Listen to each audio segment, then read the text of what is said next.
can't touch this. You can't touch.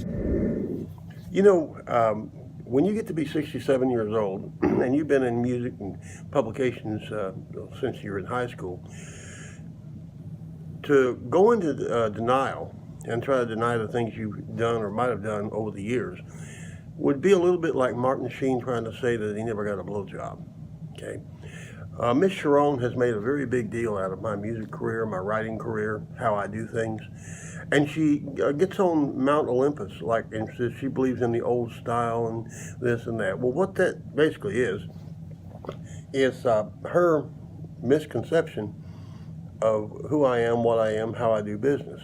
My stuff's a little rude, always has been.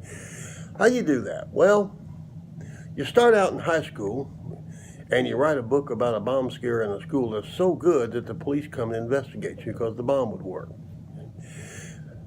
Before that, you grow up in the oil fields of Shreveport, Louisiana, with crosses burning on every street corner. Then you get out of high school, you get married. First, you get crushed in between two cars and have a leg chopped off and sewed back on, so you have a permanent limb. Okay. Then you take off to Mexico after your first divorce with a 16-year-old girl, and you change your citizenship to Mexican, and you get married.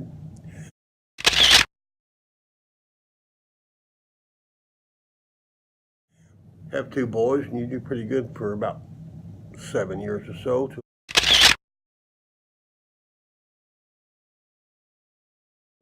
You get the idea that it might be good to leave your business that you and a partner called Theo had formed, and you owned 140 trailers and 40 properties. Thought it might be a good idea to fly up to New York and shack up with J.P. Morgan's great-granddaughter.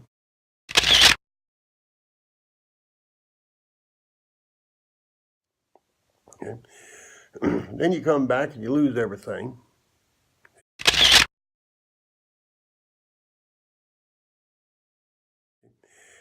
You get remarried a couple more times that are nondescript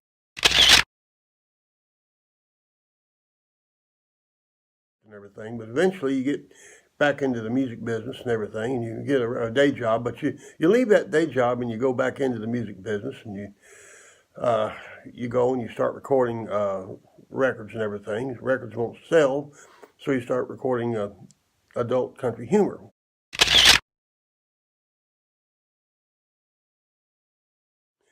With Roy Acuff looking over your shoulder, not wanting to distribute anything.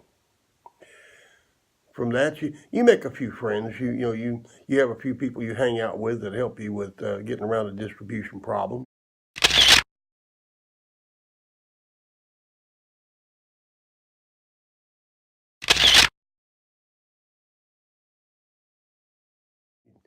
All that kind of stuff. You come back and you go into real estate so you can eat and everything, but you keep on with publications and all that kind of stuff. And you kind of go back to Nashville and you get into a major studio and you don't have to pay for it, and you cut an album and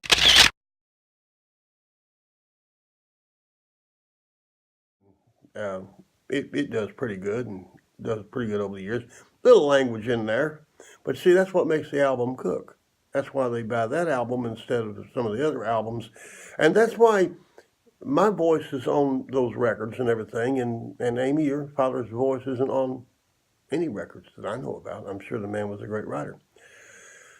Okay, then after that, time and tears go by and you lose your ass hat and all your cattle. And so you go out to the desert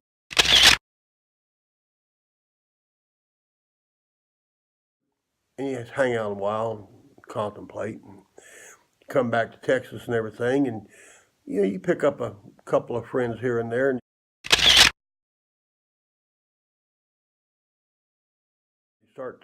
you start writing articles and everything, thousands of them. You write 3 books. And then you finally team back up with your old business partner and you form a company called the Butcher Shop,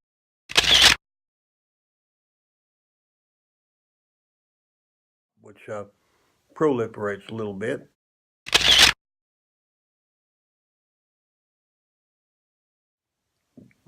Pushes things actually national newspapers, and they're really there. And you begin to push and push and push. And after that, you run across somebody like you that is a small-time con artist and has contributions to the music industry such as this. Help, we need somebody. Help, not anybody. And you start writing about that person, and that person thinks that the same old lies that they've been conning with all along are going to work, but it's not. And see, I don't go into denial. I don't go into lies.